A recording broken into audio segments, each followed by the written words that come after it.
Olá, amigos. O nosso podcast, Tirando a Limpo, com Rubens Lemos, hoje tem a honra de receber um homem valente, um homem destemido, que enfrenta todos os dias um problema gravíssimo. A vida dele está sempre entre a linha de perigo e a linha de combate. É o juiz de execuções penais, o doutor Henrique Baltazar Vilar dos Santos, que aceitou o nosso convite e, para mim, é muito importante ele estar aqui, porque é ele, nós vamos fazer um balanço do começo da vida dele, que ele nunca pegou tranquilidade. A vida dele na magistratura nunca foi uma ilha, sempre foi uma luta permanente, às vezes essa luta travada à custa de bala e sangue. Um abraço, doutor Henrique, para mim é uma alegria e uma satisfação imensa, intensa, estar com o senhor aqui no Tirando a Limpo. Obrigado, é um prazer também para mim. Pronto. Doutor Henrique, que eu digo aqui sem jogar confetes que o senhor é corajoso e intransigente na questão da lei. O senhor é um juiz que não abre 1 milímetro da questão da lei. E fica aí, claro, os defensores dos fascínoras reclamando, enfim. Inclusive, sua casa já teve uma ameaça, não teve nada a ver, não sei se teve alguma coisa a ver com a sua função, mas já tentaram entrar em sua casa e não se deram bem, né? Levaram bala. Na verdade, foi a coincidência, né? Uma quadrilha que, por sinal, eram forageiros de Alcaçuz, eles estavam fazendo assalto no bairro, tentaram assaltar minha residência, meu filho reagiu, trocou tiro com eu não estava em casa nessa hora, mas meu filho estava, e trocou tiro com esses assaltantes, eram uns 5, se eu não me engano. Eles fugiram, né, e terminou tudo bem, porque ninguém... Mas eles foram capturados? Depois, alguns dias depois, 2 deis foram presos fazendo um assalto no centro da cidade, numa livraria que houve reféns. Refém, né? Um caso assim, que foi rumoroso. E pelo menos 2 e outro depois. Teve um que nunca foi identificado, o que estava dirigindo o carro não foi identificado, e o outro que tinha um adolescente no meio também que... Adolescente, nesses casos, ele entra para assumir a culpa do adulto, né? Algumas vezes. Às vezes eles fazem isso, né? Quando normalmente o adolescente é o que estava com a arma, é o que estava... o que fez o ato mais grave. Até porque não faz muita diferença, porque todos respondem igual, mas ainda na cabeça de alguns criminosos acha que, não, quem estava com a arma é quem responde. Todos respondem igual, todos praticaram o mesmo crime. Exato. Um dos momentos que eu, na condição de jornalista, reputo como um dos mais importantes da esfera policial do meu tempo, do noticiário policial do meu tempo, foi a época do Sindicato do Crime no Alto Oeste do Estado. Alto Oeste do Estado é Pau dos Ferros, São Miguel, Encanto, Doutor Severiano, aquelas cidades que ficam bem distantes da capital. E quem era o juiz de São Miguel? Doutor Henrique Baltazar. Doutor Henrique, como era que funcionava, como era o combate a esse sindicato que era a base de pistolagem, não é isso? A criminalidade nos anos 80, eu trabalhei lá no Oeste de 87 a 95. Né? Nessa época, no final dos anos 80, nós tínhamos um perfil diferente dos criminosos. Né? Hoje, qual era a diferença? Hoje é o pessoal envolvido com droga, são mais assaltos. Né? Na época, era os crimes de valentia. Era os homicídios, de honra atingida e tal. Isso era briga de família, era esse tipo de situação.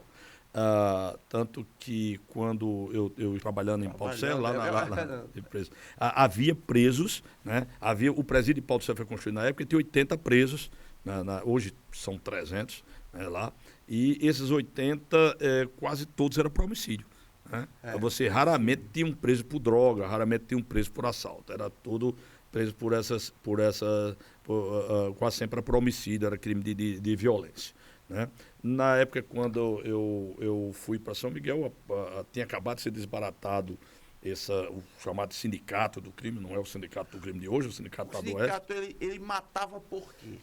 Era, na verdade, uma briga de família. Começa com uma briga de família. Uma família contra a outra que acabava envolvendo e terminava uma vingança daqui e saíam uns vingando uns aos outros. Parecido Tá? com Exu, né? Em Pernambuco. Parecido com a Exu. Você não via briga, a briga era mais por poder, o sujeito mostrando que era poderoso, de tinha força. ostensividade. Não havia briga, não era por dinheiro, não se matava por dinheiro, não se matava por tráfico de droga, não era isso. Tá?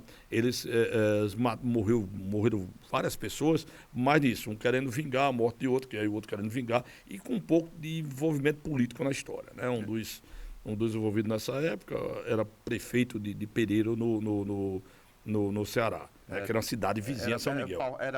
Qual dos dois irmãos? Mardônio, né? Mardônio de hoje. Mardônio de hoje. A cidade de Pereiro, a fronteira do Ceará fica a 2 quilômetros da cidade de São Miguel.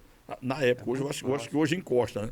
Hoje encosta. Então você saía de São Miguel e 2 quilômetros você estava no Ceará. Né? E Mardônio tem uma fazenda na estrada. A estrada cruzava a fazenda de Mardônio. E tanto que Mardônio morava em São Miguel. Né? Ele era meu vizinho praticamente, morava uns 50 metros lá de casa, que ele tinha uma casa lá em São Miguel, onde ele morava, porque lá em Pereiro, acho que ele tinha medo de alguma coisa por lá e terminava morando. E aí teve vários deles tiveram presos, né? O Thelminho. Por sua determinação? Teve uns que era o processo que o juiz anterior tinha decretado prisão, teve outros que eu decretei. Mas o processo depois continuou por mim. No caso de Thelminho, por exemplo, tinha sido um colega, que era o irmão de Mardônio, tinha sido um colega juiz que tinha decretado a prisão dele, o juiz que me antecedeu. E o juiz era o juiz de São Miguel, né? Que estava lá antes de mim. Sim. Né?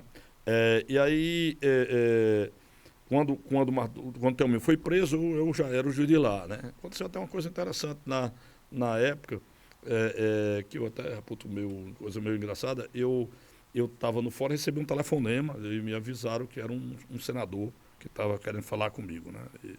E eu falei com o senador, reconheci a voz dele, não vou dizer o nome, mas... Não. Mas, assim, ele começou a conversar e ele disse, depois...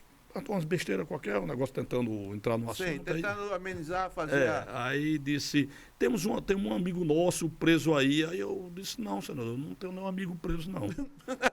Aí ele, não, mas o senhor não tenho um amigo nosso preso, não. Ele disse, não, é meu amigo, sim, tá. É Thelminho, o que é que a gente pode fazer para ver essa situação dele? Eu digo, olha, eu sugiro que o senhor contrate um advogado, manda um advogado olhar o processo, de repente pode encontrar alguma coisa que pode ajudá-lo no processo. Aí ele disse, não, mas assim, e para ser mais rápido isso? Eu disse, o senhor manda 2 advogados. Aí ele disse, sim, mas assim, resolver de uma vez, o que é que faz? O senhor manda 3 advogados, que eles estudam o processo. Eu queria saber até onde ele ia chegar, quando eu ia chegar com esses 3. Mas quando chegou no 3, ele era inteligente, ele entendeu que eu estava brincando com ele. Doutor Henrique, aqui é a pergunta do jornalista. O senhor entendeu que o senador que lhe fez essa admoestação, né? Ele estava tentando testar a sua honradez, que é conhecida, testar, ou até me pareceu uma certa forma de intimidação branca. Vamos chamar assim. Olha, o que é o senador? Né? Nessa época, nos anos 80, a gente ainda estava saindo do período do governo militar, ainda estava... Então, às vezes, os políticos achavam que podiam tomar certas medidas. Mas quando eu tirava isso de letra, ou brincava com o sujeito mesmo, como fiz com esse caso desse senador, e ele viu que eu estava, como a gente diz hoje em dia, tirando onda com ele. Com isso aí não dá certo, não. Mas teve durante os períodos que eu trabalhei no Oeste, antes, quando eu cheguei lá, tinha história, vinham me contar, algumas pessoas da cidade, que, olha, o juiz fulano trabalhou aqui, fugiu da cidade com medo de que atiraram na casa dele, tal, contavam essas histórias por lá. Eu disse, bom, se tentarem fazer isso comigo, vão perder o tempo, porque, primeiro, não tem um motivo para ter medo, segundo, que vão ter que me enfrentar. E aí... O senhor reagiria à bala? Eu recebi, eu sempre andava armado, né, porque em razão de alguns telefonemas na época que eu recebia fazendo ameaças, e sabia atirar, eu sei atirar sempre. Sabe muito. Sempre gostei de atirar, é um esporte que eu gostava de praticar. Minha esposa também atira. Hoje ela é policial, mas na época ela não era, mas ela gostava de atirar na época, e a gente costumeiramente fazia atirava. E daí que o pessoal terminou descobrindo que ambos atirávamos. O promotor que trabalhava com a gente também era destemido e ele atirava muito bem também. E aí o resultado é que essa história de ameaça desistiram, viram que não funcionava. Né? Nem intimidação política, porque, primeiro é o seguinte, não tem motivo para isso. Político não tem como político interferir no trabalho do judiciário. Ninguém pode tirar a gente da comarca. O juiz é inamovível. O juiz não é retirado por força política. Né? É retirado de uma comarca por força política. Segundo, que eu não tinha nenhum rabo preso com ninguém. Né? Uhum. Então, assim, minha esposa recebeu umas 3 vezes na época, ela não era ainda funcionária pública, era como funcionária concursada, né, hoje. Na época não era, e ela recebeu assim, com convites várias vezes para assumir cargos comissionados aqui no Estado. Né, político entrava, tentar... e nunca ela assumiu cargo nenhum, nunca aceitou nenhum. A gente disse, olha, dá para viver com o meu salário, e a gente não vai precisar disso, não. Está clara a tentativa de calar.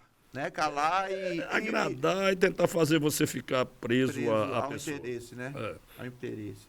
Aquela época, só para a gente daqui a pouco entrar no momento atual, que é desolador, na minha opinião, o momento atual é desolador, ele é inverso, enfim. Mas naquela época era a época dos pistoleiros românticos. E em São Miguel, quem pontificava era o famoso galã, né? O bandido galã, que era Joca de Sininha. Que era um jeito que, segundo as pessoas da época, era um sujeito muito educado, muito fino, mas que não recusava a proposta para matar ninguém, né? O senhor chegou a conhecê-lo? Não, quando eu cheguei lá, ele já tinha sido assassinado. Eu funcionei no processo da morte dele, que Mainha, que era o pistoleiro que eu teria morto lá na porta da prefeitura, né? Inclusive, não consegui fazer o júri, né, porque a Justiça do Ceará se acusou a trazê-lo para o Rio Grande do Norte na época. Eu marquei o júri umas 2 vezes de manhã e a Justiça do Ceará se acusou a trazê-lo para ser julgado. E o interessante é que depois que eu saí de lá de São Miguel, finalmente trouxeram para ele ser julgado lá e para mim foi um júri assim, não fui eu que fiz, foi outro juiz, mas eu via as notícias no jornal que me deixaram assim, e as pessoas lá me colocaram, deixaram assim, na época o pessoal, o Ministério Público não costumava pedir desaforamento em julgamento, nesse caso deveria ter pedido, mas eu vi a notícia assim, quando os jurados o absolveram, foram lá, se levantaram, foram cumprimentá-lo. Tinha tanto medo dele que foram, depois de absolvido. Coisa de filme de máfia, né? Foram lá cumprimentar o réu, que estava preso ainda, porque ele já era condenado em vários processos, e ele ainda ia voltar para o Ceará para continuar a cumprir a pena. E os jurados levantaram e foram lá, até ele cumprimentaram, parabenizaram, porque ele tinha sido absolvido. Isso é uma história que ilustra bem a cultura coronelista que ainda impera em alguns lugares. Né? Pelo menos nessa época o povo tinha medo, sabe? Lá não tinha, como hoje, como eu disse, não tinha assalto, não tinha tráfico de droga, não tinha... mas as pessoas tinham medo de pistoleiros, né? Dos valentões que chegavam lá, que ficavam... Ou que dominavam o terreno e não deixavam ninguém chegar, não é isso? Era uma época diferente, mas sinceramente eu acho que a gente se sentia mais seguro nesse tempo, viu? Porque você sabia o tipo de gente que enfrentava. E tem uma coisa interessante com os pistoleiros presos. Ele respeitava as pessoas, sabe? Ele respeitava a autoridade. Ele tinha aquela história de se você tem uma tarefa, cumpre. Isso. E acabou. Tinha uns policiais lá em São Miguel, que era também conhecido muito corajoso, enfrentava todo mundo e enfrentava na bala, inclusive, né? Um policial chamado Fernando, que era um soldado da PM. Fernando da Gata? Era tão respeitado assim que às vezes ele ia prender alguém Isso aconteceu uma vez que eu vi, ele estava fazendo umas prisões de um moleque que furtavam lá botijão de gás.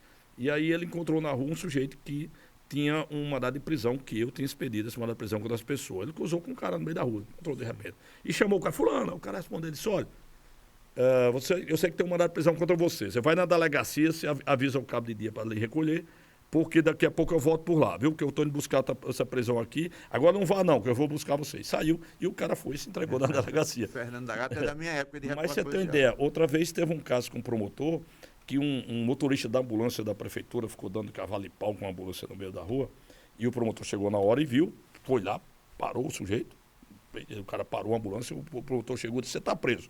Vá na delegacia que eu já daqui a pouco chego lá. E o cara foi e se entregou e foi se recolher na delegacia. Corajoso promotor, né? Então, assim, nessa época as pessoas respeitavam, sabe? Na penitenciária de Pau do Serra, quando foi inaugurada, eu lembro que eu entrava lá na penitenciária, no pavilhão, entrava no meio dos presos, ia um problema, alguma coisa no presídio, sempre que o delegado queria que o juiz fosse resolver, e eu entrava lá no meio do corredor, e passava no meio dos presos, eu nunca me senti intimidado nem um pouco. Outro estilo, né? Isso porque eu sabia que o sujeito lá era um homicida que não ia me matar, ele não tinha nada pessoal contra mim. Parte dele já ter resolvido com a vítima. Isso. Ele não tinha nada contra mim, então não ia me atacar. Hoje em dia você não vai arriscar fazer isso. Sabe que corre o risco. Se você entrar dentro do pavilhão, corre risco de ter uma faca no pescoço e você virar refém. Doutor Henrique, só para lembrar e até homenagear, um dos casos que me chocaram bastante, que a minha esposa lá de Pau do Serra, foi a morte do promotor, né? Doutor Manel, assassinado covardemente num sábado à tarde de 97, e que hoje dá nome ao fórum, né? Naquela época, o senhor pegou no processo, trabalhou? Eu trabalhei com o Manel, né? Antes até 95. 95 eu saí de lá. Manel ele era destemido, era um sujeito corajoso, e ele tomou uma atitude que realmente o que fragilizou. Primeiro o seguinte, o Edmilson que matou o Manel era Edmilson Fontes. Ele era penado, ele estava lá, ele cumpria a pena, eu acho que ele estava já no regime aberto, ou semi-aberto nessa época da morte.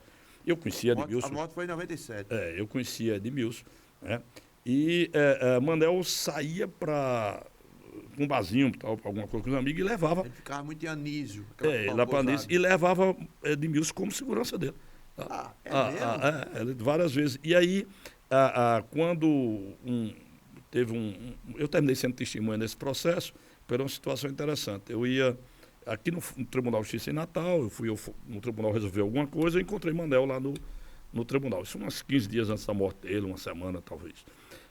Encontrei Manel e ele começou a conversar. Ele era aquilo, bem expansivo, fazia uns ele foi comerciante aqui, dono de uma distribuidora. Uma distribuidora, Pelicano. E aí ele foi uma zoada, começou a conversar e chegou e disse, rapaz, eu estou juntando provas contra seu colega que ficou lá no seu lugar. Porque eu estou juntando prova contra ele, eu já tenho muita coisa. E mostrou uma pasta que ele trazia com um monte de documento. Eles vão aqui mostrar essa pasta ao Corregedor de Justiça. Mostrar aqui as banditismo aqui. E eu disse ao juiz lá que se eles pedissem demissão para ele sair limpo, porque senão ele ia sair preso. Eu disse, Manel, você... É arriscado para aquela região. Isso é perigoso o que você fez, né? Aí ele disse, não, mas eu não tenho medo dele não. Eu digo, mas não facilite. Bom, ele entrou, foi marcado outro dia, o corregedor marcou outro dia para ouvi-lo. E aí Manel saiu e foi morto, e o tal do dossiê que ele tinha me mostrado sumiu. Sumiu? Né? Desapareceu esse dossiê, nunca foi encontrado. Mas, enfim, desse processo eu terminei indo buscar Edmilson lá no Maranhão, né? Que Edmilson telefonou por fora de Caicó, eu já era o juiz de Caicó na época. Edmilson, aqui, assim, claro que o senhor não está obrigado a lembrar de cada detalhe, porque o senhor tem um porrilhão de processos todo dia na sua mesa. Mas Edmilson foi de uma covardia total, né? Ele matou quem o protegia. Edmilson era meio, assim, eu diria que ele era um sujeito meio, era psicopata. Ele foi, segundo ele contou, Lacerda tinha intimidado ele, dizendo que se ou ele matava Manel ou Lacerda regrediu o regime dele por fechado e por isso que ele matou. Você não justifica de forma nenhuma esse tipo de coisa, foi uma covardia enorme. Ele entrou no fórum, atirou em Manel, atirou o outro rapaz que estava lá como vigia do fórum, que era outro penado, que estava cumprindo pena lá, prestando serviço no fórum, não era vigia realmente, era uma penada que estava cumprindo pena, trabalhando à noite lá no fórum, tentou segurá-lo, ele matou também o rapaz. Né? Foi as duas mortes. E quando Edmilson, a polícia estava procurando, a Polícia Federal, o Ministério Público aqui pressionou o governo federal mandou a Polícia Federal procurar Edmilson, e estavam na pista dele, e um dia eu estava em Caicó e o telefone toca, naquele tempo tinha Bina, o identificador de chamada, né? O Bina. Era aqueles celulares, parecia um tijolo. Não era celular, era telefone de mesa mesmo. Sim. Né? E aí telefonou quando atendia, era Edmilson, e ele disse que queria se entregar, porque estava com medo da polícia matá-lo, queria se entregar, ele só se entregava se fosse eu que fosse buscá-lo lá. Omissão. E eu disse, onde é que você está? Eu estava vendo no Bina o prefixo, né? Que você sabia. O código, né? O código. Mas eu perguntei, onde é que você está? Ele disse, eu estou em Pedrinhas. Não estava, ele estava em São Luís, o prefixo era de São Luís. E aí eu disse, sim, ele, como é que você quer fazer? Aí ele disse, você vai me dar o seu telefone para eu ligar para você? Aí ele disse, não, eu ligo para o senhor de novo. Depois, tá bom, eu vou ver com o governo aqui essa situação Era no governo Garibaldi, eu estava no governo Garibaldi, em 97. Isso. Era o primeiro governo Garibaldi. Isso, Anísio Maria era o secretário de segurança. Não, era o procurador-geral. O secretário de segurança era aquele general. Era o general. José Carlos Leite. E aí, depois, eu telefonei, ele desligou, eu marquei com ele, ligue daqui a meia hora, tal. Aí eu liguei para um promotor que tinha trabalhado comigo, era o chefe de gabinete de Anísio, liguei para ele, Pedro de Souto, e disse a ele. Aí eu disse a Pedro o que tinha acontecido, o telefonema que ele tinha recebido, e Pedro pediu para eu ir para eu aceitar isso aí. Eu digo, Pedro, não é assim, eu só posso aceitar ir a outro estado buscar um pistoleiro se o presidente do tribunal concordar. Não vou, assim, de bobeira nesse negócio, não. De policial, não. Aí ele disse, pode deixar que a gente lhe liga depois. Aí o doutor Anísio ligou para o presidente do tribunal, que era desembargador Caio na época, falou com ele, pelo menos ligou de volta para mim e disse, olha, ela autorizou isso aí e a gente manda o avião do estado lhe pegar aí para ir. E aí Edmilson ligou novamente, eu acertei com ele que ia no lugar onde ia pegá-lo, e no outro dia eu coloquei uma condição, digo, olha, eu vou. Agora, eu quero levar um policial, um promotor e um repórter comigo, um jornalista. Qual foi o jornalista? F. Gomes. Né? E aí eu liguei para F. Gomes. F. Gomes, contei a ele o que tinha acontecido, perguntei se ele topava aí. Matéria dessa. Aí ele disse, eu topo. Depois depois por lá o repórter que virou notícia. E aí, no outro dia de manhã, o jatinho do Estado passou em Caicó e pegou o promotor, o doutor Geraldo Rufino, lá de Caicó. O policial, hoje é subtenente Alexandre, que trabalha lá no Fórum em Caicó, junto com a gente. Então fomos no jatinho do Estado, a gente foi a São Luís, lá em São Luís tinha um pessoal do Ministério Público de São Luís lá nos esperando, a gente foi até o local onde o Edmilson tinha marcado para encontrá-lo, que era de frente a um clube chamado Favela do Samba, e aí a gente foi a esse lugar, de lá fomos à casa de Edmilson, que ficava a poucos metros de distância dessa Favela do Samba, pegamos lá, trouxemos para o aeroporto, colocamos no avião vamos primeiro para a Procuradoria, depois para o aeroporto. Devidamente algemado, né? Não. Assim, não, porque ele não estava oferecendo resistência, ele estava se entregando e disse que não ia. E teve uma coisa engraçada, sabe? O promotor do doutor Geraldo é meio assim, brincalhão. Pode contar à vontade. O doutor Geraldo é brincalhão e a gente estava todo estava armado, eu estava armado. Tal, e eu perguntei, quando a gente desceu, ia no carro, eu perguntei, Geraldo, você trouxe alguma arma? Geraldo, não trouxe arma nenhuma, não. Eu peguei um 38 pequeno, que era no curto que eu estava, e eu estava com outra arma. Outro revólver. Chama arma de apoio, né? Um backup. Não, um backup, então, caso... Aí entreguei para ele, só, fica com esse revólver. Entreguei ao promotor. Ele botou o revólver no bolso e assim, soltou o revólver no bolso, que o bolso era meio fundo, o revólver foi cair lá perto do joelho. Geraldo Rufino? Geraldo Rufino. Parece um sacerdote, com todo respeito. E a gente, quando chegou na casa de Edmilson, a gente estava com um colete à prova de bala, aqueles coletes antigos da polícia, sabe, uns coletes... Muitas vezes vencidos. São de tamanho grande e eu sou pequeno. Né? O colete é para o cara com 1,75 m de altura, então 10 centímetros menos que isso. Então, o colete incomodava assim, tal, era cômodo. E Geraldo era gordo. E Geraldo com aquele colete suando para danado. Quando chegou na casa da Edmilson, ele parou lá, Edmilson apareceu na porta e tal. A gente falou com ele, ele pediu, chamou para a gente entrar para tomar um suco. Com bolo, que a esposa dele tinha feito. Aí eu disse, mano, a gente entrou, tomamos bolo com suco lá na casa dele. E aí Geraldo olhou para Edmilson e disse, Edmilson, você vai me matar? Edmilson disse, não, doutor Geraldo, eu vou fazer isso com o senhor. Disse, pô, eu vou tirar esse colete que eu estou agoniado com esse negócio. Tá morrendo de calor. Essa é boa. E tirou o colete. Essa é boa. E a gente saiu, levamos o câmera do carro, levamos para o aeroporto. Viemos no avião de volta aqui até Natal. Não, ele não veio algemado, eu estava com enxaqueca na viagem. Que o avião era coisa pior, pelo amor de Deus. E o avião é muito barulhento, um jatinho antigo do estado, nem sei se o estado ainda tem esse bicho, mas é pequenininho. É o Xigu, ainda tem, ele é pressurizado. É um barulho horrível dentro do avião. E eu me dei uma enxaqueca na viagem, e eu me sentei na cadeira lá na frente, se não me engano, são 7 lugares. São 5 lugares lá atrás. 5 lugares. Eu me sentei na cadeira lá na frente, lá perto do piloto, que eu estava com dor de cabeça, e fiquei lá deitado, e o promotor, o Geraldo, saiu conversando a viagem toda. Ele e a F. Gomes saíram conversando com o Edmilson a viagem inteira. Né? Eu não conversei nem com o Edmilson uma vez, que eu estava com dor de cabeça, não aguentava nem falar. Porque, quando chegou em Natal, o avião desceu lá no Augusto Severo, lá na parte militar. No hangar do Estado. Isso. Aí os policiais entraram no avião, eu pedi para os policiais descerem, eu digo, quando eles entraram, eu digo, faça o seguinte, vocês descem, aguarda lá fora, que por enquanto ele está comigo aqui. Eu vou entregar ele a vocês. Lá fora. Era o pessoal, devia ser o pessoal do BOP, né? Aí os policiais desceram, era para a Polícia Civil. Aí os policiais desceram, ficaram lá fora, eu disse, bora, Edmilson, vamos, eu desci, cheguei lá fora, pronto. Agora vocês recebem e algema ele, que ele não veio algemado em nenhum momento, que ele não precisava. Não vimos necessidade de algemá-lo na viagem. Entregaram, algemaram e levaram. E depois, mais tarde, eu recebi um telefonema, que ele, na viagem, eu não falei com ele, não sei. Eu sei que ele conversou com o promotor, eu perguntei ao promotor a conversa e ele disse, não, ele não confessou nada. E aí, quando depois me ligaram dizendo que ele tinha confessado, né, e eu liguei para o presidente do tribunal, liguei para o juiz auxiliar do presidente, comuniquei, né, da ligação que tinha recebido, que ele tinha confessado, tinha dito que o juiz tinha sido o juiz que tinha mandado matar, e o presidente do tribunal pediu para eu ir lá na delegacia para saber se ele tinha sido torturado. Eu fui, era ali na Candelária, né, a delegacia de Maurílio, doutor Maurílio Pinto. Cheguei lá, falei com o Maurílio, conversei, o Maurílio me contou como é que tinha conversado com ele. Confesso ao senhor, tem uma saudade grande do doutor Maurílio. Maurílio era um policial muito competente e muito correto.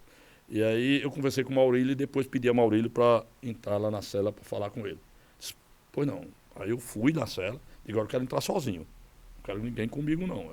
Então, tudo bem. Aí eu entrei sozinho e perguntei, Edmilson, você foi torturado, aconteceu alguma coisa? Não, tô. E por que você não contou na viagem, só contou quando chegou aqui? Disse que eu estava com medo. Tinha minha mulher e meu filho. Eu queria que primeiro minha mulher e meu filho ficassem...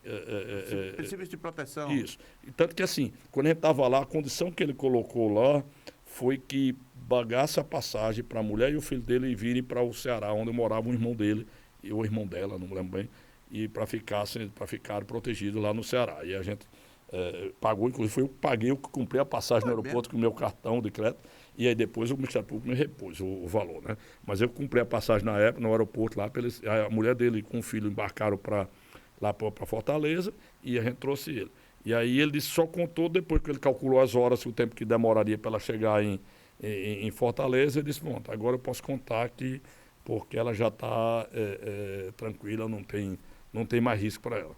Né? Inclusive, o juiz Lacerda, eu estava como secretário de comunicação do governo da falecida professora Vilma de Faria, ele enviou umas cartas, estava em Roraima, ele enviou várias cartas com versões, que citavam vários nomes. Ele enviou várias cartas com uma coisa assim inverossímil, com histórias com uma ficção muito grande, mas depois foi preso lá, né, em Roraima. Eu não sei nem o que é feito dele. Não, ele morreu, faleceu. Morreu, né? Eu soube, na verdade, que ele faleceu de Covid. Agora nos últimos 2 anos, um ano um pouco atrás, mas quem me falou foi o Ministério Público aqui, que um promotor que me contou que ele tinha falecido agora de Covid. Mas ele cumpriu pena, foi quando era 36 anos, cumpriu parte da pena aqui, progrediu de regime, mas foi lá para o norte, né, para Roraima, onde morava um familiar dele lá, um irmão, parece, uma irmã, acho que é uma irmã que mora lá. E aí ele foi para lá e vivia por lá. Eu nunca mais tinha tido notícia dele, não. Eu lembro que na época que eu ia para Paulo Sérgio, que eu tive uma vez eu não digo desprazer, mas o incômodo, porque ele parecia dentro da cidade assim um imperador. Ele era um sujeito extremamente violento, assim, arbitrário, e conta a versão da rua e alguns repórteres me confirmaram que o plano seria matar o promotor. Isso Edmilson, não sei se disse, eu acho que disse. O plano era matar o promotor. Edmilson dormiria uma noite na casa do juiz e depois disso, de manhã, iria embora de Paulo Sérgio. Edmilson teria desconfiado logo. Por que eu dormi na casa do juiz? Porque o interesse era matá-lo também, para o assunto não derivar do que deu, né? Não chegar no que deu. Mas essas lembranças, embora sejam de fatos ruins, mas é preciso que o Rio Grande do Norte conheça a história que um dia viveu, de que tudo se resolvia nessas regiões mais distantes. A honra era paga com sangue. Mas vamos ao que acontece hoje, doutor Henrique. Eu vou tirar o óculos, porque de perto eu leio sem óculos. Eu gostaria muito que o senhor comentasse um post no Twitter, respondendo ao militante, que para mim é uma categoria que já vem do berçário com a fita assim: eu sou chato. Ele nasce já assim, para mim. Isso aí sou eu que estou dizendo. E o Twitter, eu já peguei a sua resposta. Diz assim: prisão não é um tipo de hospital para regenerar presos. Seu objetivo é a redução do crime e a proteção do restante da população. Ressocializar-se não é escolha pessoal. Eu achei pesado, concordei inteiramente com o que o senhor disse, e eu queria que o senhor aprofundasse esse ponto de vista, que para mim é um tanto filosófico. Muita gente fica achando que ressocialização é a obrigação do Estado. A lei determina a ressocialização. A lei não diz isso. A lei de execução penal não fala disso, não fala que essa é a obrigação. O que a lei fala, na verdade a lei diz o seguinte: o Código Penal diz que a pena será fixada conforme seja necessário e suficiente para reprimir e prevenir o crime. Ou seja, a pena deve ser aquela que for suficiente para punir o sujeito e servir de exemplo para os outros. Sim. Né? E a lei de execução penal diz que o Estado deve dar, a execução penal deve dar condições para ressocializar. Não diz que vai ressocializar. Tá? Ressocializar é uma coisa bem mais ampla. Né? Ressocializar envolve a vontade pessoal, a vontade do sujeito, o sujeito querer se ressocializar, as condições para isso, a estrutura familiar e tudo mais. Se você partir da ideia de que a pena deve ressocializar, aí você pega um milionário envolvido, um falcatruas, que é o sujeito que bebe vinhos importados e vai para o melhor restaurante, esse sujeito já está socializado o suficiente. Não tem socializado o suficiente para roubar o erário. Né? Pois é, para que ele não vai ser ressocializado, já é socializado. Né? O sujeito, se você também partir do princípio que é o objetivo da pena é ressocializar, significa dizer que se o sujeito não tiver ressocializado, não deve ser solto, nunca. Então, o sujeito que praticou um crime que não seja tão grave, mas ele é um sujeito que não está ressocializado, vai ficar preso a vida toda. Nunca será solto porque não está socializado. São os dois paralelos, os dois extremos. Então, a pena, cadeia não é um hospital, cadeia não é um tratamento para o sujeito virar bom ali. A cadeia, primeiro, o objetivo dela é punir, fazer com que o sujeito não pratique crime, seja castigado pelo aquilo que ele fez, e durante aquele tempo que ele está preso, ele não pratica outros crimes. Né? E também servir tanto para ele como para o resto das pessoas como um aviso: olha, praticou crime, você vai ser punido. Né? Infelizmente, hoje no Brasil, por causa desse tipo de discurso, e como teve esse discurso desse militante que eu respondi aí, hoje é um discurso que muda completamente a coisa. Então, o sujeito pratica um crime e é preso. A pena hoje nunca equivale, não está sendo mais equivalente à gravidade da conduta. Né? Então, o sujeito que pratica crimes gravíssimos passa pouco tempo preso. Melhorou um pouco depois da lei anticrime de Moro, né, que entrou em vigor em 2020, em janeiro de 2020, mas ainda assim está bem longe de ser. Imagina um sujeito que mata, estupra e mata uma criança, né? A pena que ele vai receber é bem inferior do que deveria ser. Nós temos um apenado aqui, não vou dizer o nome, mas ele é condenado a mais de 100 anos de prisão por várias mortes aqui em Natal, estupros e mortes. Né? Ele estuprava e matava as mulheres. Eu me desculpe aqui a todos, se acharem que não é um direito, mas eu acho que um sujeito desse é irrecuperável. Então, o sujeito desse condenado a mais de 100 anos, aí, porque a lei na época dele, hoje diz que é 40 anos, mas na época dizia que era 30 anos. Ele está preso há 30 anos. Né? Então, esse foi... 30 anos na cadeia? Está 30 anos na cadeia. Esses crimes dele que ele praticou foi por 95, 90 e pouco aqui em Natal. Na época foi... ele é conhecido, tem um apelido maníaco da Zona Norte. Eu me lembro, tem até quem vai para Genipabu tem lá um santuário de uma das vítimas. Então ele é condenado, matou várias pessoas e tem mais de 100 anos de prisão. Mas ele passou 30 anos preso. Né? E aí pode sair da prisão. Né? Pode sair da prisão. A pena que sai no júri, desculpe aí, a pena que sai no júri é uma fantasia. A pena real são 30 anos. No máximo pode 30. passar mais de 30 anos preso no Brasil. E qualquer outro crime, quer dizer, tem crimes que é um sexto da pena. Então o cara comete um crime, ele foi condenado a 12 anos, na verdade 2. Porque ele vai ficar preso 2 anos. Depois disso vai progredir de regime. Isso, na verdade, nem será os 2. Por quê? Porque hoje a lei possibilita várias coisas. Por exemplo, estudo, o sujeito termina se ele não tinha estudo e faz o primeiro grau, ele passa no ENSEJA, né, no exame do ENSEJA, ele tem 177 dias de pena perdoada. Né?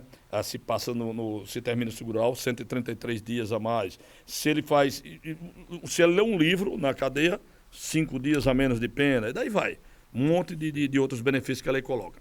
Pessoal, não, você é contra da leitura, que o preso estuda? Não sou contra isso aí. Eu acho até porque isso tem utilidade porque faz ocupar o sujeito.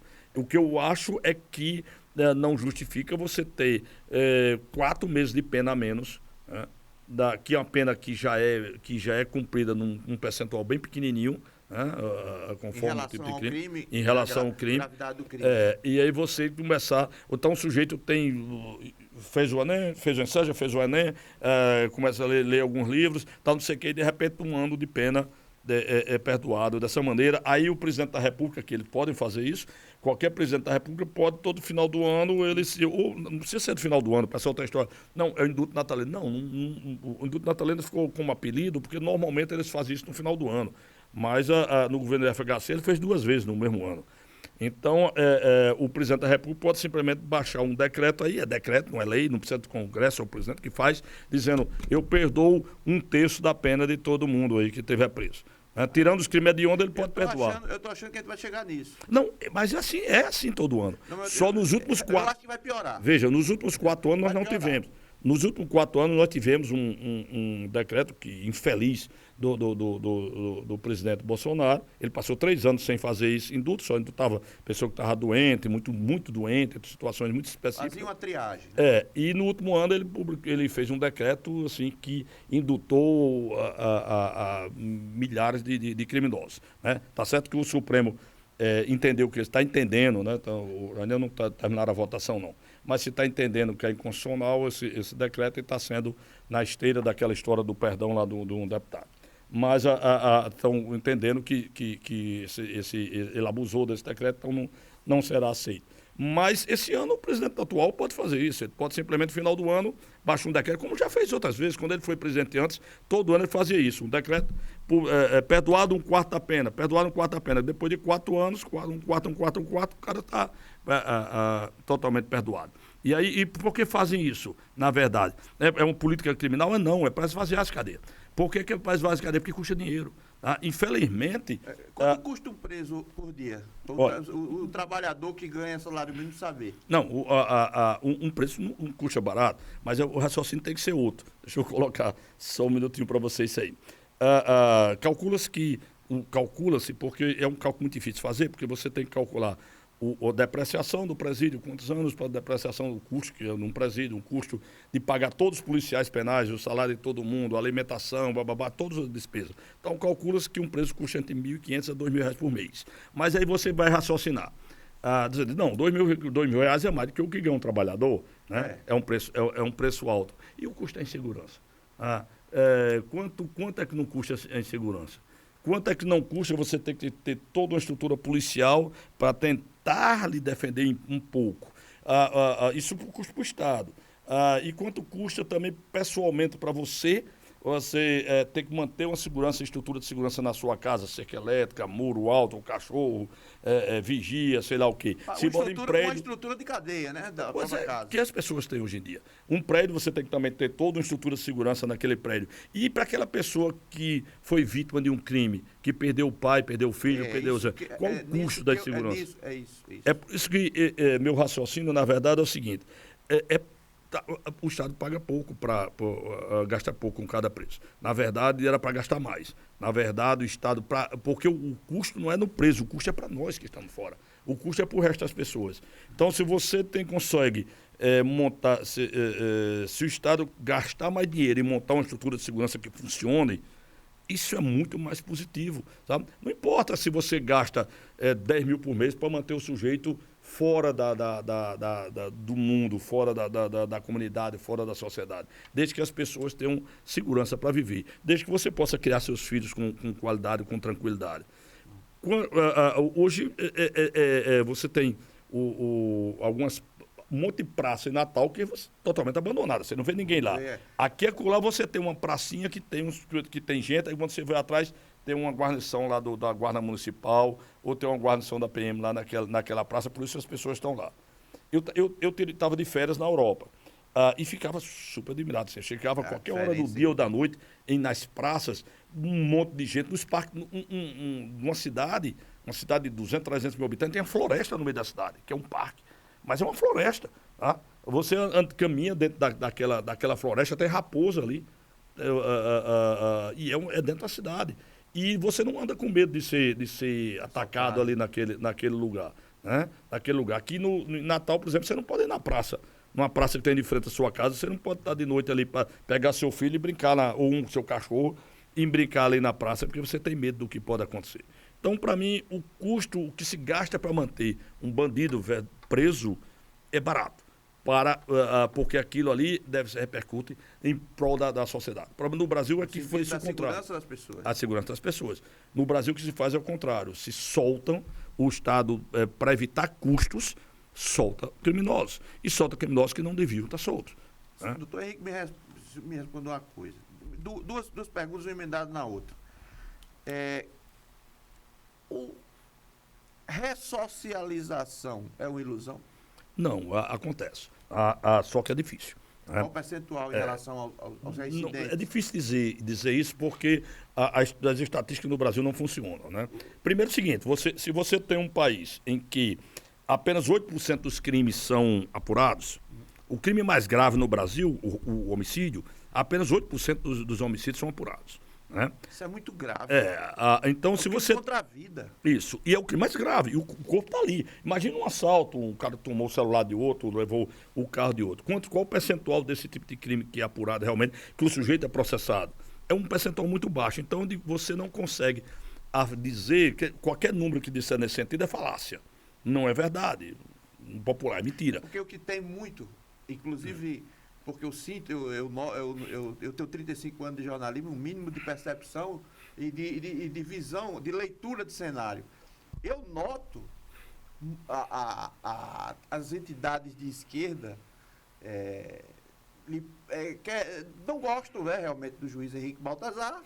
Elas até provocam, como nesse post, mas o senhor não abre e graças a Deus continua em cima. Então, essa questão da socialização e reincidência.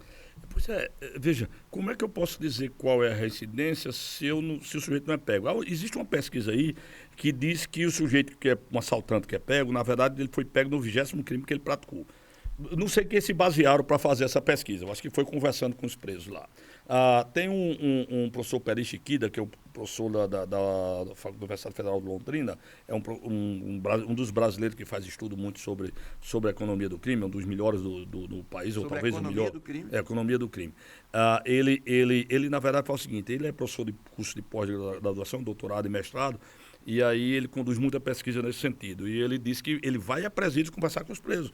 E conversa e pega informações, e os alunos dele fazem isso, vão para presídios conversar com os presos. E a maioria dos presos diz a ele, dos que estão presos, diz a ele duas coisas. Primeiro, está arrependido. Por quê? Porque foi preso.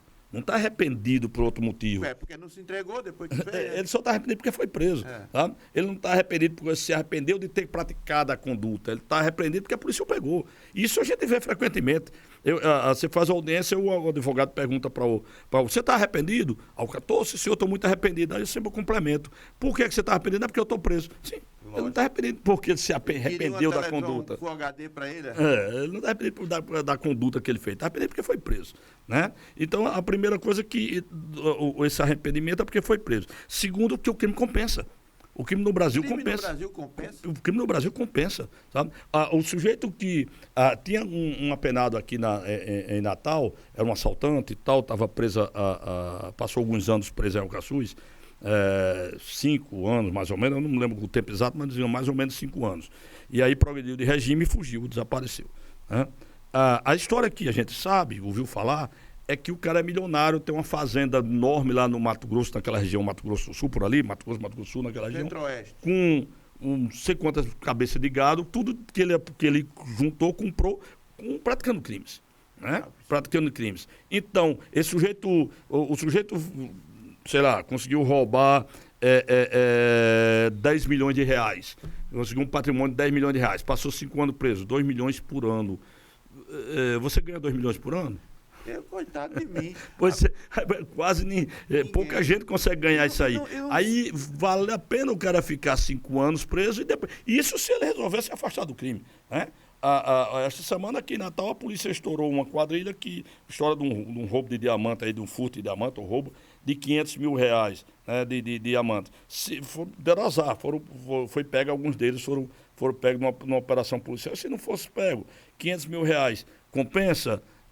Então, no Brasil, o crime compensa. Nossas leis são ruins, são mal aplicadas, nós não temos uma estrutura de investigação. A Polícia Civil, nós temos bons policiais aqui no Rio Grande do Norte e no Brasil, né? Que é a Polícia Judiciária. Nós temos bons policiais no Brasil, no Rio Grande do Norte também, que fazem um esforço danado, mas com estrutura defasada e com equipe defasada. Você vê um delegado de polícia respondendo por 4, 5 delegacias, o cara não consegue. Como é que ele vai conseguir apurar os crimes? Né? A maior parte das pessoas vão lá na delegacia fazer o BO apenas porque precisa do documento para o seguro, para poder fazer um novo celular ou outra coisa parecida. Porque precisa do documento do BO para provar alguma coisa. Sabe? Porque saber que o bem vai ser recuperado, quase todo mundo sabe que não será.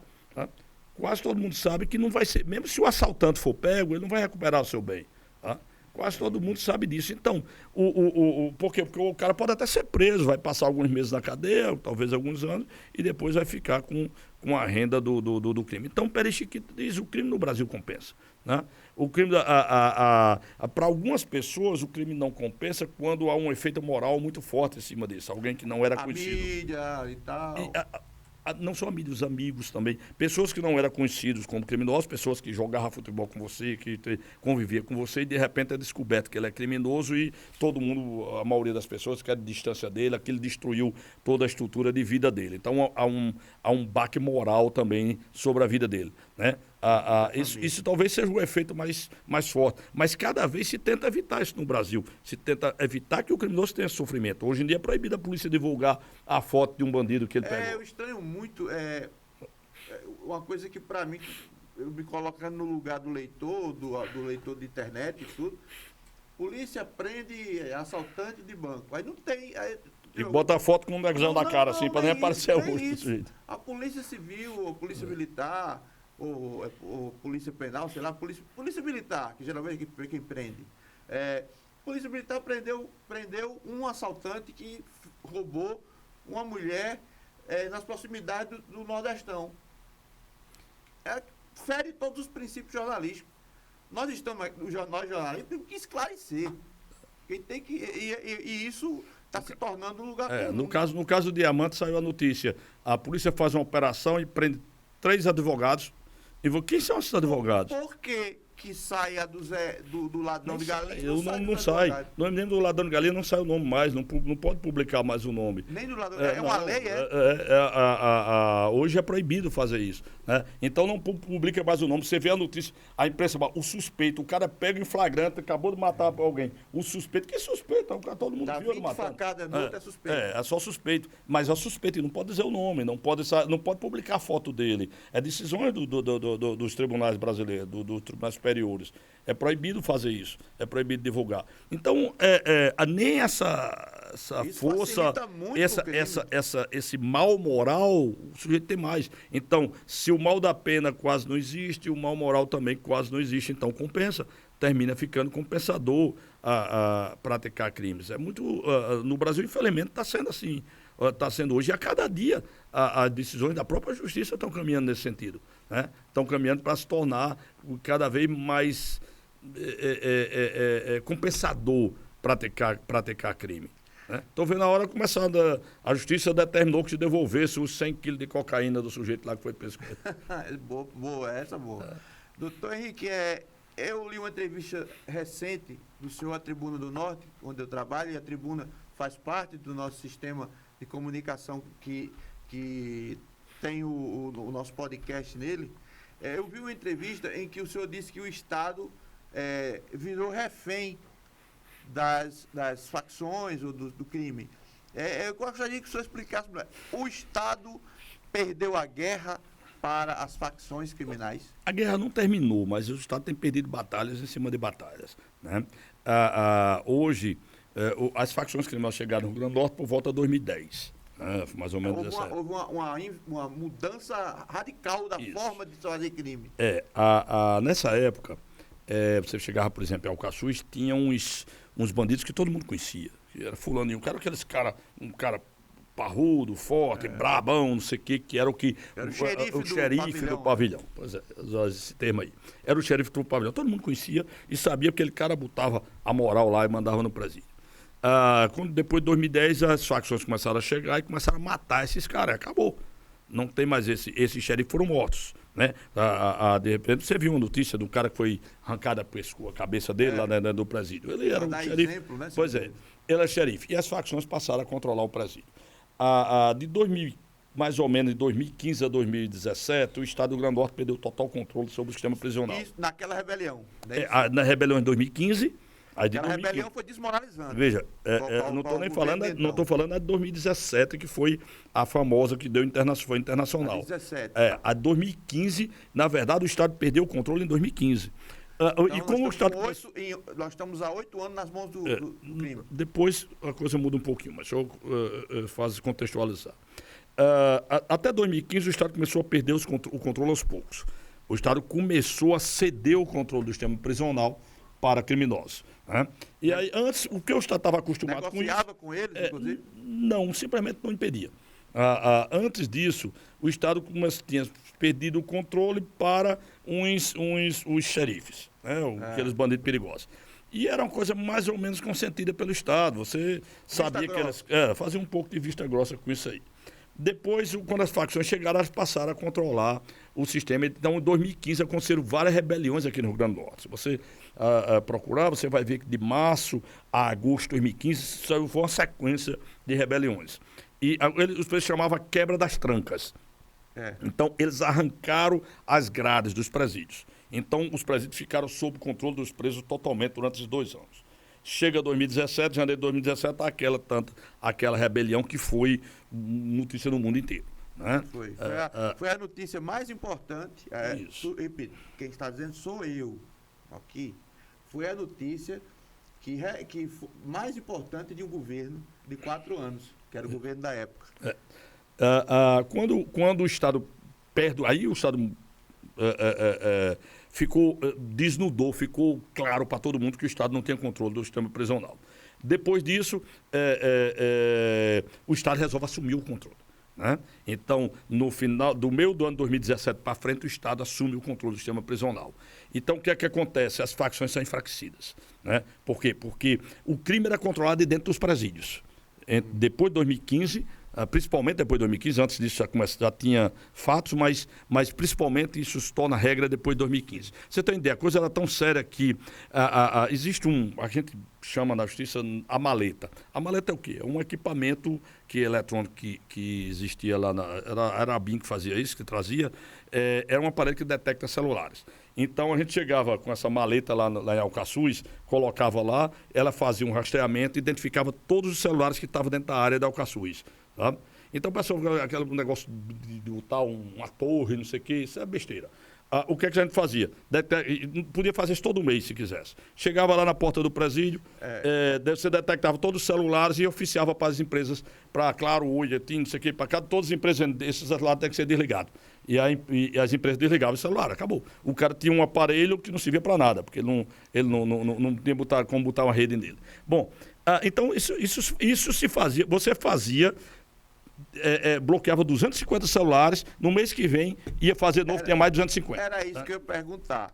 Tudo bem, tem a maleta da ABIN, chega a maleta da ABIN, detecta os celulares, mas as visitas, né? Aí que tá, as visitas, não era só as visitas, também corrupção, entrava celular. Eu trabalhei em processo policial, que trabalhava lá em Alcaçuz, foi processado porque vendeu arma para pistola para preso, a etc. A corrupção diminuiu o que em aconteceu? Alcaçuz? Em 2017, quando o Estado assumiu o controle, o Estado tomou algumas medidas muito sérias.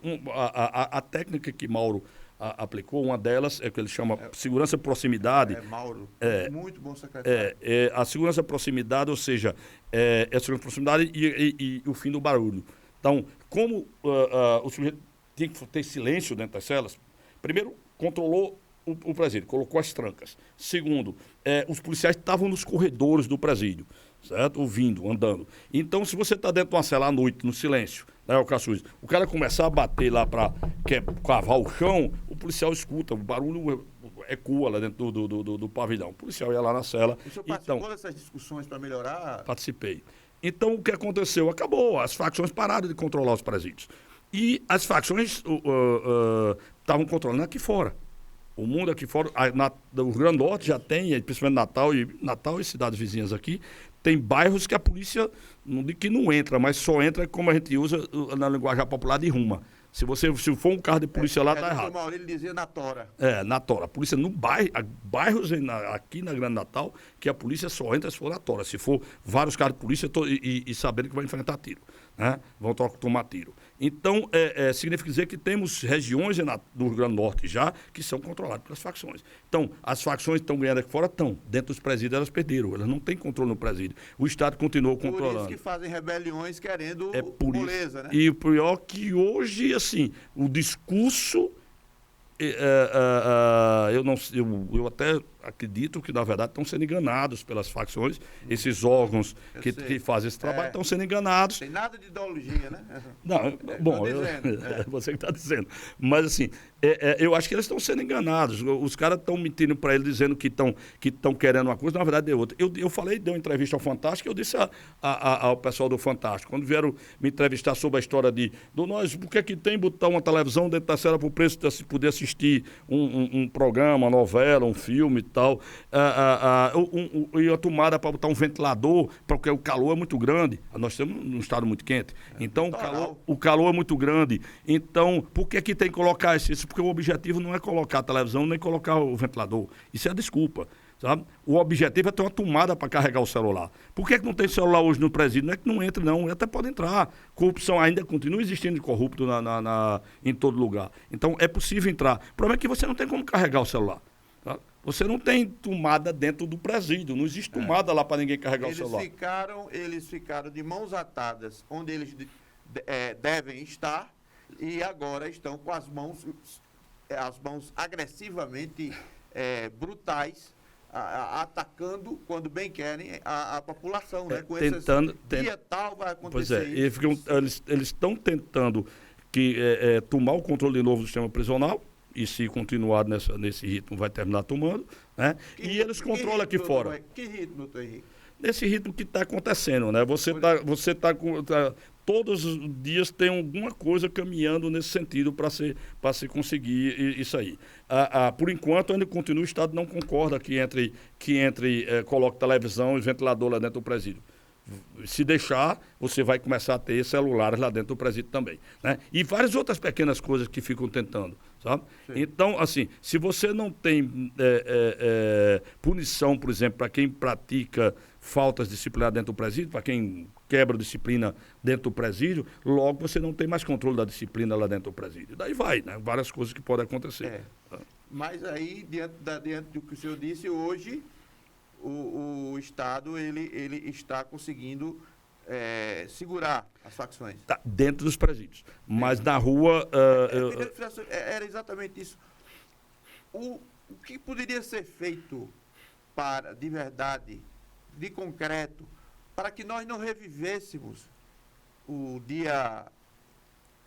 que aconteceu naquele primeiro dia de janeiro de 2017 e agora, recentemente, em 2023. O que é que precisa para essas pessoas que estão fora com armamento pesado, armamento de guerra, o que é que precisa para eliminá-las? Não estou dizendo que é para matar, mas para elas serem desarmadas e serem colocadas dentro da cadeia. Você viu que há alguns dias mataram uma pessoa, mataram 3 policiais no bairro Felipe Camarão e mataram outro civil também, que era um apenado, mataram lá. E o vídeo dessa moto apenada apareceu em todas as redes sociais. O criminoso chega com um fuzil, ele claramente é um sujeito com um preparo técnico para saber usar a forma como ele faz. O cara estava no telefone. A forma como o sujeito chega atirando, ele mostra que sabe usar aquilo e é formado naquilo lá. Como é que você pode evitar? É com trabalho policial. Primeira coisa, o Estado continuar mantendo o controle do sistema prisional. Ainda está mantendo, apesar de que hoje, eu digo assim, não tenho nada contra os advogados em si, até porque 2 filhos meus são advogados. Infelizmente, alguns advogados se prestam ao papel de levar recado do crime, praticar crimes. Tem advogado preso por isso. Tem advogado preso por isso, né? Então, alguns se prestam a esse tipo de comportamento, né? O que é muito ruim. Mas esse comportamento ainda está possibilitando algumas coisas, os recados entrarem. A facilitação das visitas, por exemplo, nas unidades, a liberação total e restrita das visitas da forma que querem, isso aí também levaria à possibilidade do controle de novo o escritório do crime dentro do presídio. Tranquilo, voltaria a ter, porque o acesso das pessoas, a forma, a facilidade lá dentro de conversar, de levar recado, de planejar junto com familiares, também ampliará isso. Então, evitar que essas coisas aconteçam, primeiro passo. Segundo passo, aqui fora, melhorar o trabalho policial. E como é que você melhora o trabalho policial? De início, tendo mais policiais. Né? A Polícia Civil do Rio Grande do Norte é muito pequena. Eu vi a delegada da presidente da Associação dos Delegados de Polícia dizendo, a ex-presidente, agora mudou, mas ela contando uma vez que o quadro da Polícia Civil do Rio Grande do Norte é extremamente defasado.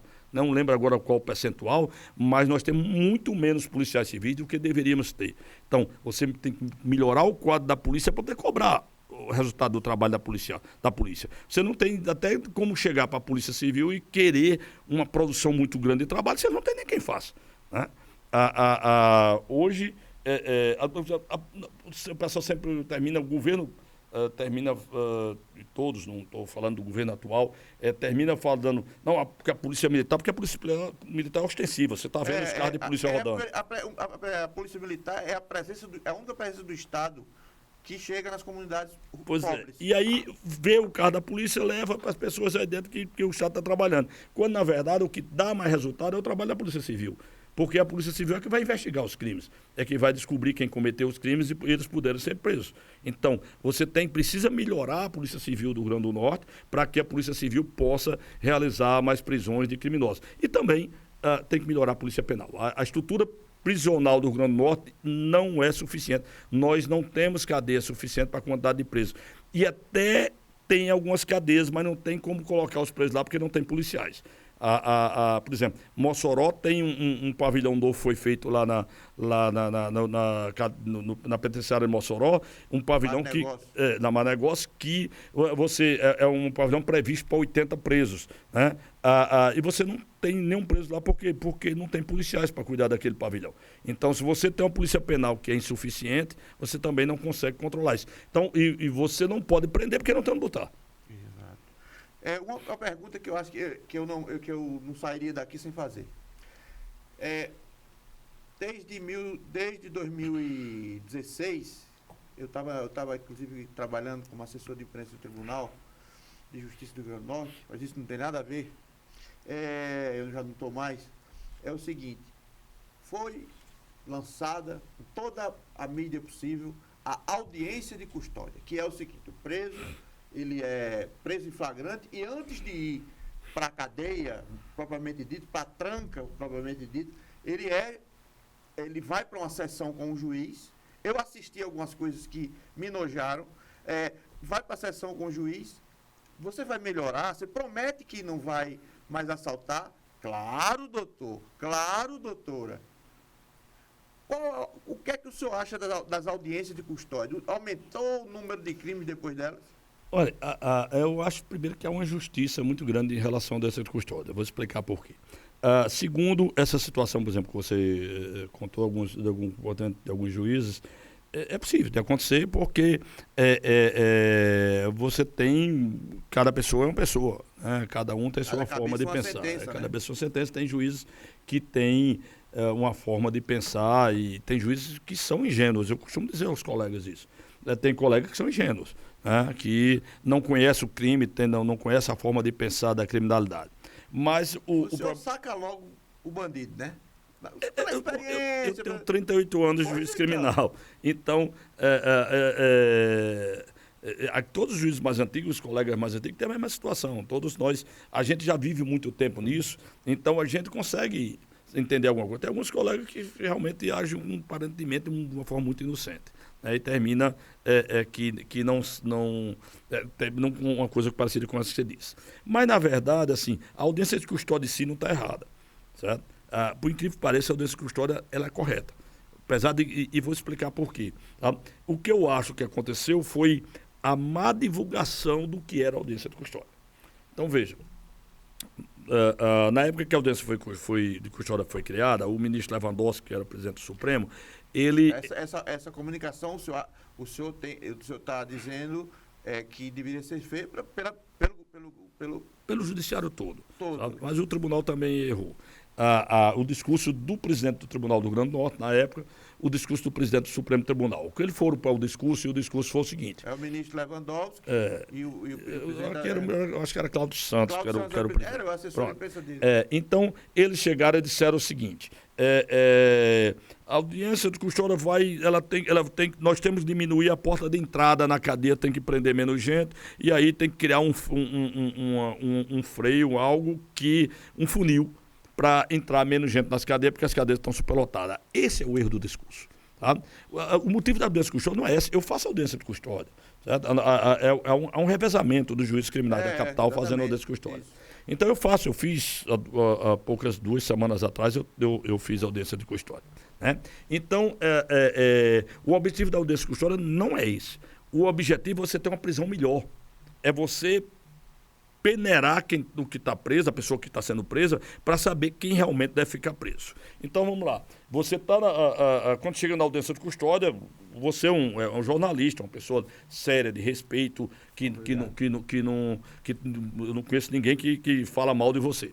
Né? Ainda bem. Então, a não ser por problema político, que é outra coisa. Mas aí todo mundo tem. Né? Mas não sobre a sua moral. Então, digamos, você, preocupado com os assaltos que estão acontecendo no seu bairro, você compra um revólver. Um revólver, né? Até clandestinamente. Não, legalizado, tá bonitinho, compra na loja, tanto legalizado, mas você só pode ter ele em casa, não pode ter no carro. Eu sou craque. Então, vai lá, você é craque, mas digamos que mesmo sendo craque, você tem que ter arma em casa, mas não pode estar com ele na rua. E aí você sai pegar sua filha que ela não sei se você tem, mas digamos, você tem uma filha adolescente que está lá que está na escola lá jogando, tal, treinando vôlei, você vai pegar ela de noite no colégio e vê uma notícia lá, tá vendo assalto, não vendo não sei o que tal, você preocupado, você não, vou levar o revólver por garantir minha filha. Você bota o revólver dentro dali, não está pensando em matar ninguém, está pensando em defender sua filha, se houver alguma coisa, e vai buscar sua filha na escola. E lá no caminho tem uma blitz policial, e você é pego, e você está com a arma, você não podia estar com a arma, você não tem um porte, tem só a posse, e aí você é preso, levado para a audiência de custódia. Certo? Então, veja, quando chegar lá, o juiz vai olhar e vai dizer, pô, Rubens, você não tem antecedente, você não tem história de crime, você não tem envolvimento com nada de criminalidade, não tem motivo para você ficar preso. E vai lhe soltar. Certo? Já por outro lado, chega Alain Zico, é o nome de um criminoso aqui no Rio Grande do Norte. Chega Alain Zico lá na audiência de custódia. Quando chegou na audiência, eu pego o processo. Pô, você tem 8 processos, tem já 4 condenações, tem 4 processos de andamento, tráfico de droga, homicídio, não sei o que, um monte de coisa. Foi pego com revólver também, numa situação parecida. Também estava na mesma blitz que você foi preso, ele também foi. Né? E eu chego lá e disse, olha, você tem um histórico criminal que não permite que você ficar em liberdade, então vai ficar recolhido. Né? Então, veja, 2 casos, 50% foi solto, 50% ficou preso. O discurso que vai ficar é, a custódia está soltando? Não, a custódia está analisando as situações. Eu estava na custódia, na última final de semana que eu fiquei na custódia, 2 semanas atrás, e nesse dia 7 pessoas foram presas. Caiu muito o número de prisões aqui no Rio Grande do Norte. Mas num dia 7 pessoas tinham sido presas. Na verdade, foi 9 pessoas, 2 foi num processo só. Teve uns num processo só. Então, 2 deles assaltantes estavam fazendo assalto à mão armada. Certo? Eu decretei a prisão deles 2 e 2 foram conduzidos para o sistema prisional. Os outros, dos novos, outros 7, todos tinham sido presos ou por uma Maria da Penha sem muito cabimento. Maria da Penha é agressão à mulher. O cara nem tinha agredido, tinha só ofendido. Tinha dito palavrão com a mulher e foi preso. A mulher chamou a polícia chegou lá e prendeu. O outro porque bebeu, ele pilotou uma moto, estava de moto bebendo, né? Bêbado, então não matou ninguém, um cara não tinha antecedente, um empregado do comércio, um rapaz de bem, não tinha antecedente, história nenhuma criminal, mas tomou uma e foi pego. Né? O outro que foi pego com um cigarro de maconha, um crack, uma pedrinha de crack, coisa de 2 gramas de crack. Né? Pô, eu soltei todos 7. Porque eram besteiros, 2 assaltantes eu deixei preso. Tá? Aí você, porra, de 9, soltou 7, mais de 70% foi solto. Foi, mas é porque não tinha motivo para deixar eles presos. Então, o objetivo da audiência de custódia não é soltar. O objetivo da custódia é você ter uma prisão melhor, você examinar quem vai ser preso. Imagina lá, nessa mesma história aí, você chegou lá foi preso, a pistola chegou com a arma, chegou lá, o delegado disse, não é afiançável, não, você vai ter que tem que caminhar para o juiz. Aí vai botar no papel, vai mandar para o juiz na sexta-feira, o juiz só vai examinar na segunda-feira vai mandar para o promotor, na terça-feira voltar para o juiz, você ficou preso sexta, sábado, domingo, segunda, terça, na quarta-feira que você vai ser solto. Né? Você passou 5 dias preso sem necessidade. Então, a grande vantagem da custódia é isso, é você peneirar, você ver realmente quem precisa ser preso, tá? Quem merece, quem deve ser preso. Agora, evidentemente, vai ter um inocente, um juiz que não tem vivência com o crime e termina fazendo alguma besteira, alguma coisa desse tipo. Não é nada contra o colega que não tem vivência. Eu, por exemplo, eu já fui juiz de família no interior. Hoje em dia, para mim, julgar um processo de família seria uma coisa de louco, sabe? Eu respondi por outra comarca um dia desse e teve um processo lá de um problema de família que eu ficava desesperado, sem saber o que fazer, porque não tenho vivência daqui. Tava fora do meu métier, né? da minha especialidade. Né? Então acontece às vezes. O erro foi na divulgação, disseram e divulgaram errado o que era a custódia, e daí criou essa imagem, né? Criou essa imagem que não é, na verdade, a imagem correta. Né? Se você for examinar direitinho na custódia, às vezes o pessoal bota lá na rede social, a custódia está soltando todo mundo. Eu digo, meu amigo, quem foi solto aí que você está falando que foi? Não, o cara cometeu, diga o nome. Aí, fulano tal foi solto. Aí eu olhei e disse, não, ele foi solto, ele está preso. É porque as redes sociais estimulam a calúnia, né? Porque assim, as pessoas divulgam as coisas sem se informar direitinho. né? E às vezes, e até porque não é divulgado. Ninguém, lá na custódia não tem um jornalista como fazia antigamente, que o setorista. Ficava lá foi solto, foi preso, anotando, botava todo mundo. Foi muito. Não tem mais isso. Pois é, não faz mais isso, não existe mais isso. Só para a gente adiantar aqui, doutor Henrique, que leis os nossos parlamentares, porque as pessoas, eu quero esclarecer, as pessoas dizem, não existe justiça nesse país, mas quem faz as leis não são os magistrados, não. Eles cumprem o que os senadores, os deputados federais fazem em Brasília. Então as pessoas devem prestar mais atenção no trabalho dos seus deputados. Por isso que saem leis malucas, leis demagógicas e leis sem a menor condição de serem cumpridas. Então eu pergunto, haveria uma lei que contivesse essas facções criminosas? Sim, hoje já começa a ter, né? Nos últimos anos tiveram algumas leis que procuram isso. A lei do crime organizado foi uma lei que já veio para segurar a barra um pouco, né? Ela podia ser melhor, porque as penas que ela fixa não são penas altas, né? Termina que o sujeito é condenado por participação em organização criminosa e é condenado no regime aberto, porque a pena é muito baixa daquela lei. Então, a existência da lei já é uma coisa positiva. Precisa melhorar a pena daquele tipo de crime. Os códigos precisam, o Código de Processo Penal, por exemplo, precisa ser melhor trabalhado.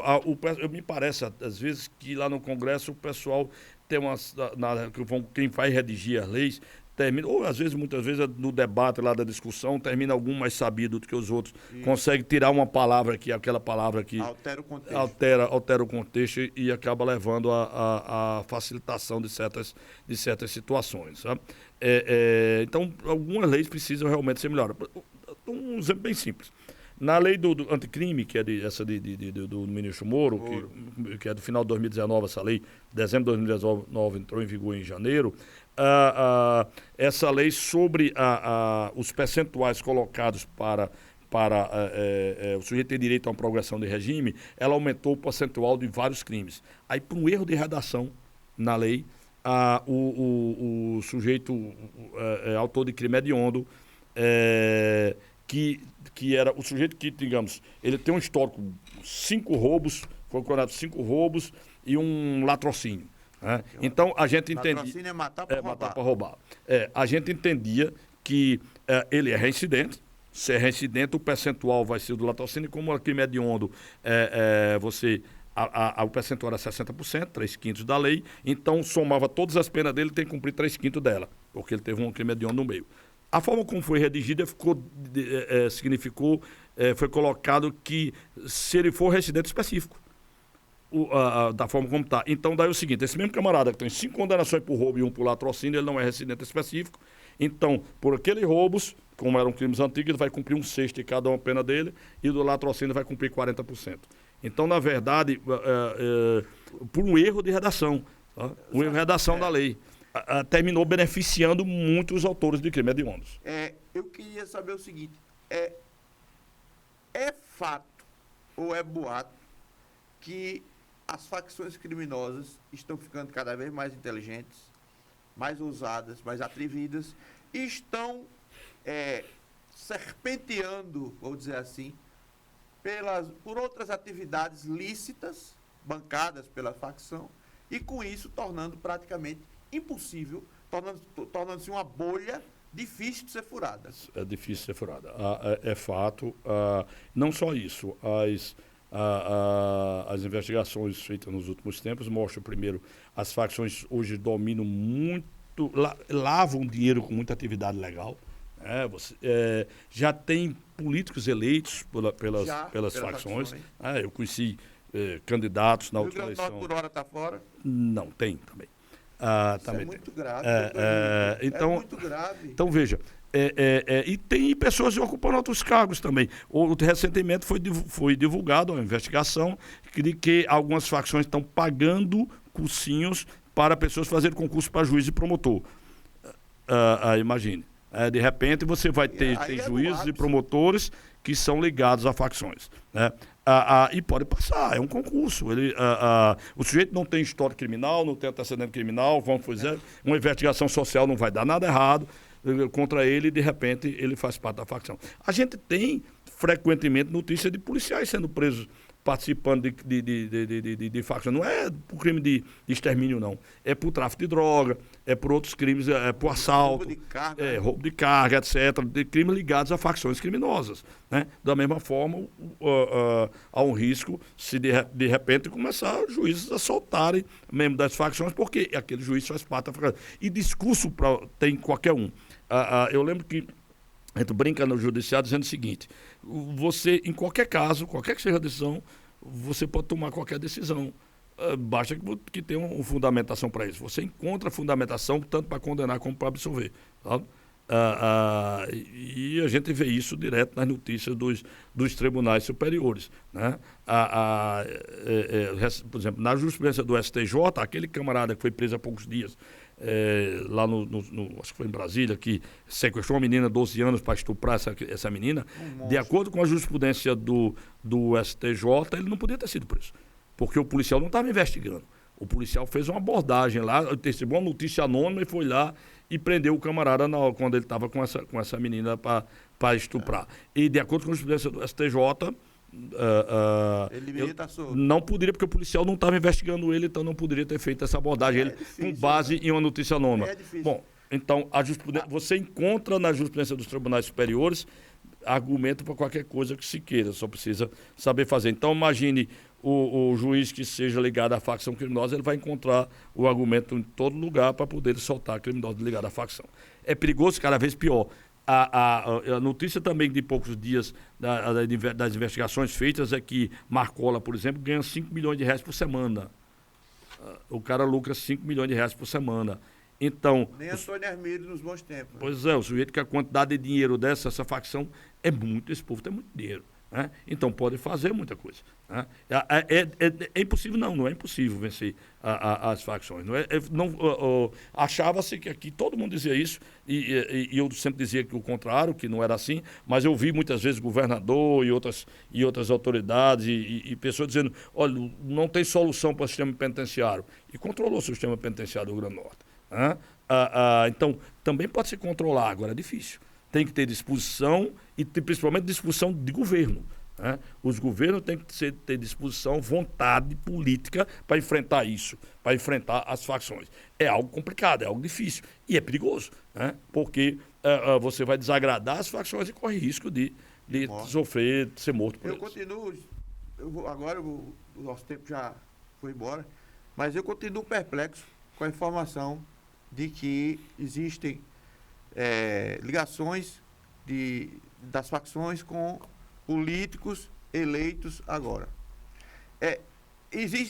Quando se descobre, por exemplo, que um político desse, não estamos acusando ninguém, não estamos fazendo irresponsabilidade de citar nome, até porque teria que haver uma investigação, né? É isso que eu quero. Está havendo alguma investigação para se identificar?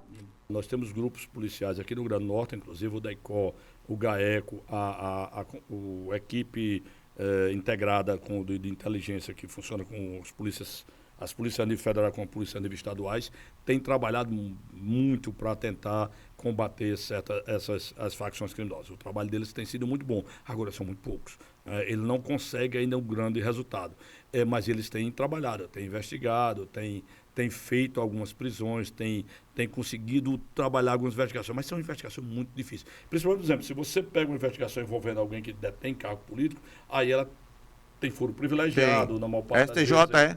Depende do cargo da pessoa. Né? Então, dependendo do cargo, pode ser que seja no Supremo, né? Ou pode ser no STJ, ou pode ser no Tribunal de Justiça. Então, depende da situação. E nem sempre, mesmo que você tenha boas informações, você consegue chegar lá. Né?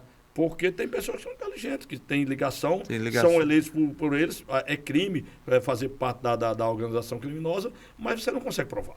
Né? Isso está difícil. Provar, então e isso, além de tudo, estimula que outros façam a mesma coisa. Nós já tivemos casos, alguns casos que eu conheço, Você falou da deputação federal, graças a Deus não fui eleito, mas eu conheço pessoa que era ligada à facção, que não foi candidato a deputado. Graças a Deus perdeu a eleição, não foi eleito. Não deu trabalho para o senhor. Não aconteceu isso aí. Mas tem muitas pessoas que, se há informações, que não se consegue a prova suficiente para conseguir prendê-las. Doutor Henrique, para isso, como é que é viver